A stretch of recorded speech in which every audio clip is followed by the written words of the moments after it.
मंडळी, राहुरी पोटनिवडणूक आता ऐन रंगात आली आहे। भाजपचे उमेदवार अक्षय कर्डिले आणि शरद पवार गटाचे गोविंद मोकाटे या दोघांमध्ये ही फाईट रंगणार आहे। मंडळी, राहुरीत विजय कुणाचा होईल याबाबत चर्चा रंगली आहे। राहुरीत विजय कुणाचा होऊ शकतो यावर आधारित हा ग्राउंड रिपोर्ट आपण पाहणार आहोत। नमस्कार, मी ऋतुजा आणि तुम्ही पाहत आहात नगर न्यूज 24। मंडळी, राहुरीतील निवडणुकीत मुख्य उमेदवार भाजपचे अक्षय कर्डिले हे रिंगणात आहे।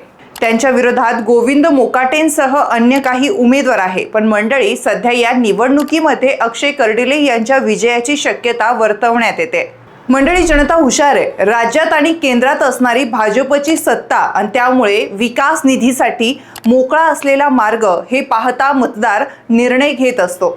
पण सध्या राज्यात आणि केंद्रात भाजपची सत्ता आहे, त्यामुळे विकास निधी आणायचा असेल तर भाजपचाच उमेदवार उपयोगी पडेल हे वास्तव आहे।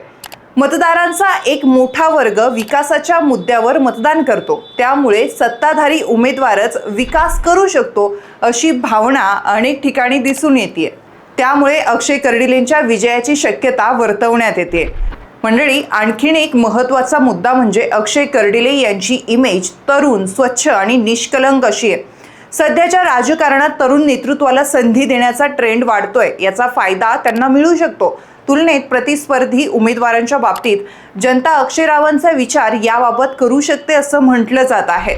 अक्षय कर्डिले यांच्यासाठी निवडणूक सोपी करण्याचा आणखीन एक मुद्दा पुढे येतो, तो म्हणजे सहानुभूती। माजी आमदार शिवाजी कर्डिले यांचे ग्रामीण जनतेशी असणारे कनेक्शन आणि केलेली विकास कामं आजही ग्रामीण भागात माजी आमदार शिवाजी कर्डिले यांचं नाव हे अगदी आदरानं घेतलं जातं। त्यामुळे या भावनिकता, सहानुभूती अक्षय कर्डिले यांना मिळेल असं म्हटलं जात आहे। यासोबतच विखे पाटील यांचं असणारं पाठबळ, याचा उपयोग त्यांना राहुरीसह पाथर्डीतही होणार आहे। यासोबतच आमदार संग्राम जगताप यांचंही पाठबळ अहिल्यानगरमध्ये मोठं ठरणार आहे। त्यामुळे सर्वच बाजूने विचार करता अक्षय कर्डिले यांची विजयाच्या दिशेने वाटचाल होईल असं राजकीय जाणकार सांगतात। मंडळी, शेवटी ही निवडणूक आहे, जनता जनार्दन असते, ती योग्य निर्णय घेते। तुमचं यावर मत काय आहे ते आम्हाला कमेंट करून नक्की सांगा। पुन्हा भेटूया नवीन भागात, तोपर्यंत नमस्कार।